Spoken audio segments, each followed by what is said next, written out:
Welcome to Successful Parenting, where we, Jackie Rue and Robin Choquette, share practical skills for families to build resilience and healthy connections. As practicing professionals and parents ourselves, we hope this podcast is a resource for parents to grow, reflect, and learn more about themselves and their children. Our approach is simple, tangible, and most importantly, we lead with compassion for the integrity of the families we serve. This podcast should not be taken as medical advice and is intended for informational purposes only.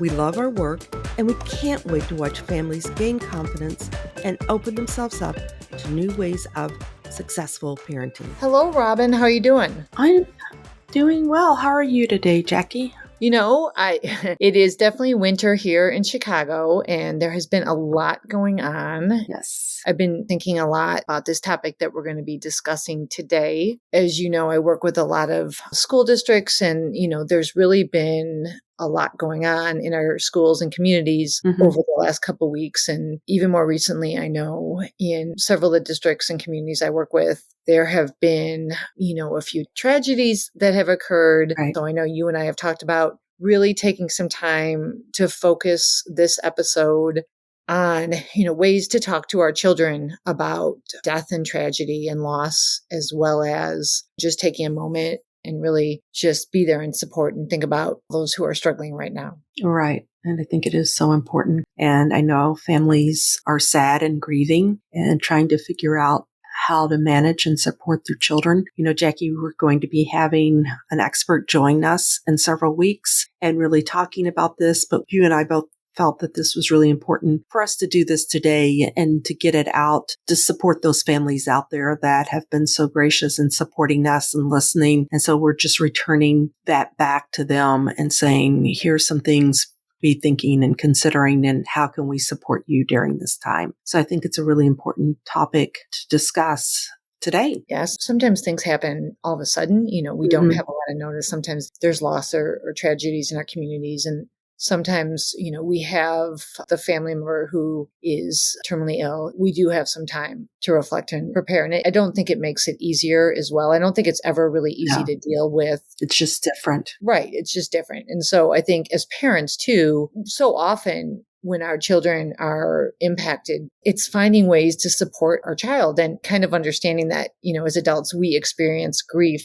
so differently in many ways than our children may. Right. I know for me, when I've been impacted by things in my community. And I know when I was younger, there was tragedy that occurred in our community. And I just remember feeling in shock and not even knowing how to process it, not knowing how to fully understand it. Even for me as an adult now, when things happen, it's difficult for me to know how to fully comprehend what's happening. I know we're going to be talking today about ways to help our children, support them, be there with them. Right. The thing that I think about, Jackie, in that when things happen suddenly, when you and I were a child, and tragedies that I experienced at that point, and then as my children experienced tragedies in their childhood and now they are adults, it really is much different because of social media, and all this information gets out and it spreads so quickly, so fast. Some of it's rumors, some of it is not accurate. And I think being really careful and cautious of that is so important. And as adults,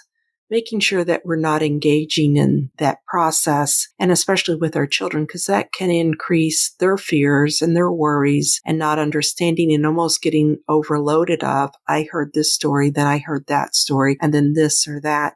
And I think it's so important to think about that in awareness of what you're saying and what you're sharing. Right. And sometimes children or adults or teens, whomever, will hear about things and they won't be with us. They might get wind of something that's happened at school. They might hear about something that's happened while they're home on social media. Even, there's so many, like you said, ways to hear about information and ways information travels. And sometimes, like you kind of alluded to, it's not always even accurate when you first hear it. And so being mindful of that. And I think sometimes as a parent, it's okay to say, we don't really know what's happened.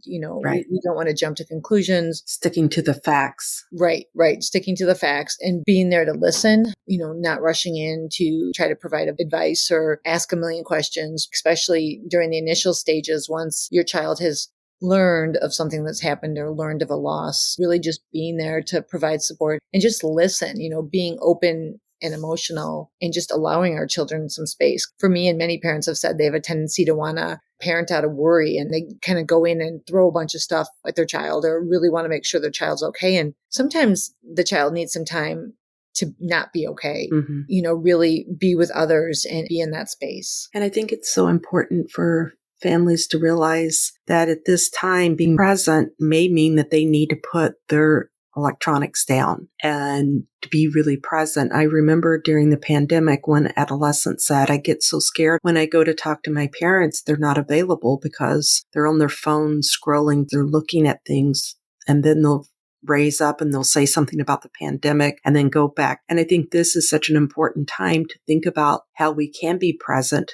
How can we listen, being non-judgmental, and just being there for, children, adolescents, and for each other during times like that. I think it can be hard because, as you said, we're experiencing our own stuff.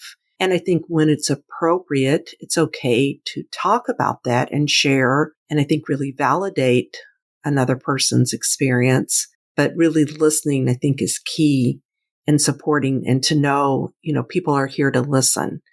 And it's okay to get support during this time. Absolutely. And I think kind of touched on this, but one thing that I made the mistake of doing once is assuming that my child's experience was my experience and that we were both having the same reaction. And I think I projected some of what I was feeling through, certain questioning or things. And I really learned that, we're going to have totally different perspectives and experiences. And so true. There might be a situation where there was a loss and the child is really, really upset. I had one mom say to the child, you didn't even really know the person that was impacted. I don't know why you're so upset. And sometimes when things happen in other communities, especially if I relate to what the person is going through or what has happened, like if it's another mother that's experienced a loss or if something's happened to a child, being a mom, I feel that almost as if I did know the person. So I think not assuming and, as you said, being judgmental, but just really being there to listen, because sometimes when things happen that are so difficult to process and so hard to understand, we do have really big reactions because it's almost that, oh my gosh, if this could happen, what else could happen? And am I okay? Am I safe? And I think for children, that really does become a concern when things hit so closely home, as well as, when you did know an individual, maybe they passed or maybe something had happened, how do you start to even deal with that when it happens so suddenly? Right. One thing I would encourage for families out there to think about when your child is, say, at school or is out and about and they see one person grieving, that can really impact them. And it almost multiplies sometimes. We can see someone just start to cry and then others start to cry. And just be prepared for that. Like you said, Jackie, your child may not know the person and they're having this reaction. It is almost like a contagious or multiplying effect that when something like this is happening, if you think all of the individuals that are around is now kind of shooken and is kind of off balance maybe because the sense of safety may be gone, uncertainty is there. And then when something happens, say someone's crying, they'd be more likely to join in the crying because of all of the things that they're experiencing. And so some of that might be helpful for parents to think about. Yes. We think about initially talking to our child, I think telling a child the truth, right? Right. Making sure it's age appropriate, not trying to sugarcoat things. I know earlier on in my career, I would have a tendency to say, it'll be okay. It'll be okay. And I'm very careful not to say it's going to be okay. But we do talk about things may happen outside of our control and what is in your control. What can you count on and what can you lean on during those times? And we're going to have all kinds of emotions. And as parents, be aware that your child may seem fine one moment. They may be really angry one moment. They may be really emotional, but just allowing your child to experience their emotions and being there no matter what those emotions are, because sometimes it really may feel like a roller coaster and that really is normal. True. Yeah. And that's normal. And I think parents do get really worried, but it is allowing them to kind of have that space, especially in a safe environment like the home.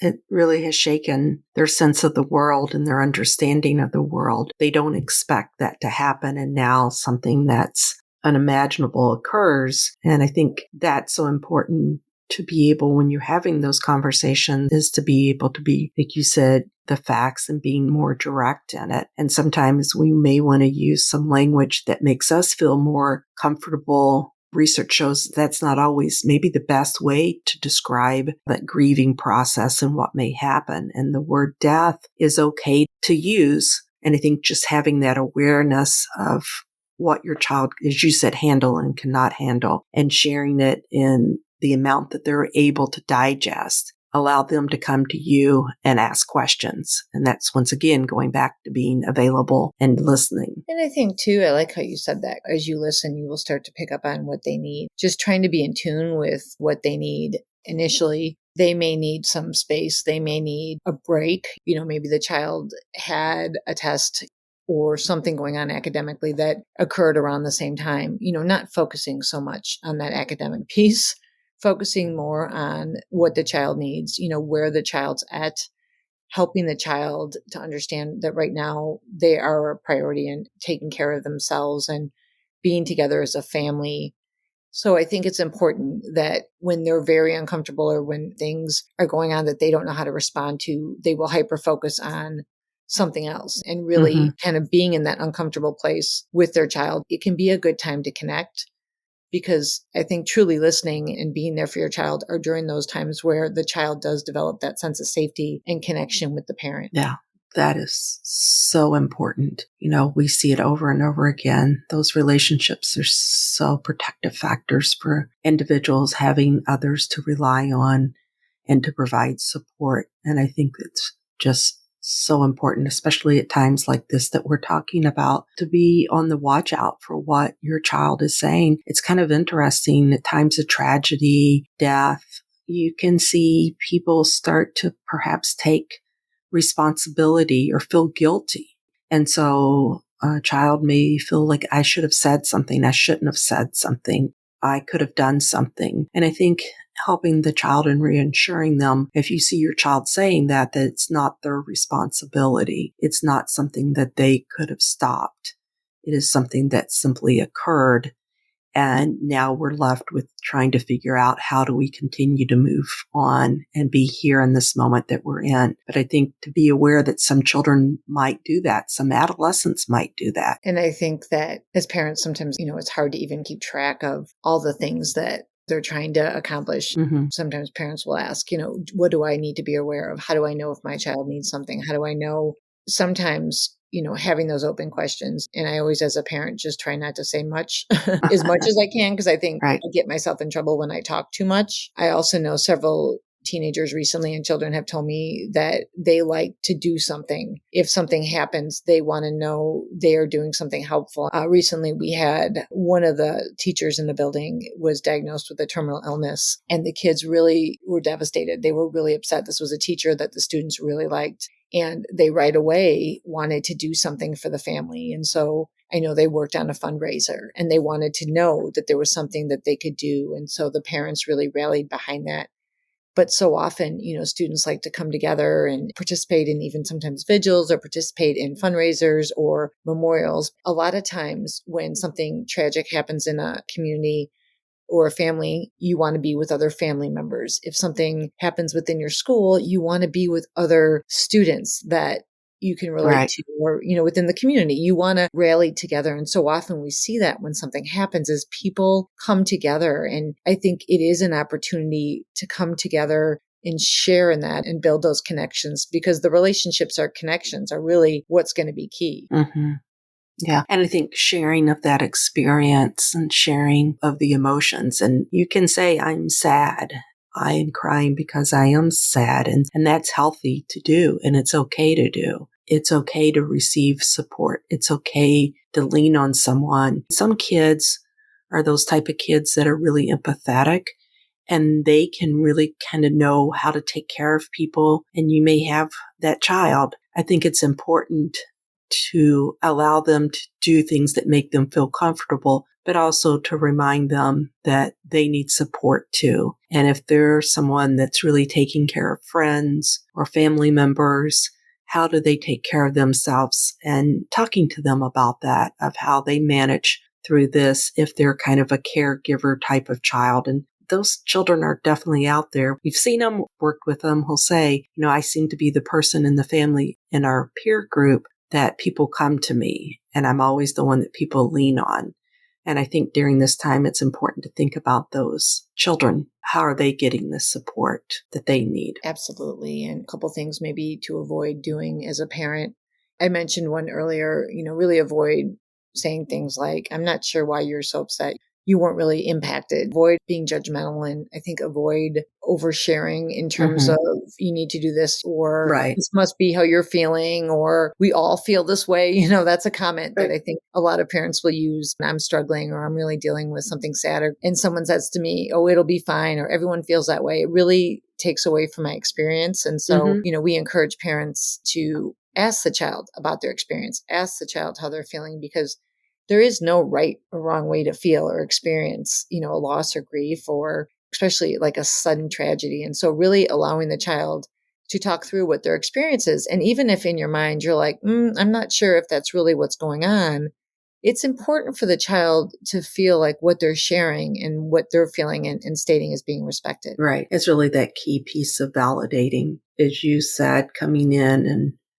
directing, or almost that telling them what they should be experiencing or thinking, or no, that's wrong, I think can be really difficult for a child. And you may see that child shut down, but being able just to kind of express. And I think allowing them to know your own grief. And I'm really sad that this has happened. Although I might not know the person, it makes me sad. Or if you do know them, sharing memories. Don't hold back. I have several family members and friends that have lost children, and they say that's probably one of the most difficult things is often people are afraid to share memories. And I think memories being shared of loved ones is really important. It allows processing of what's going on and the memories to be there.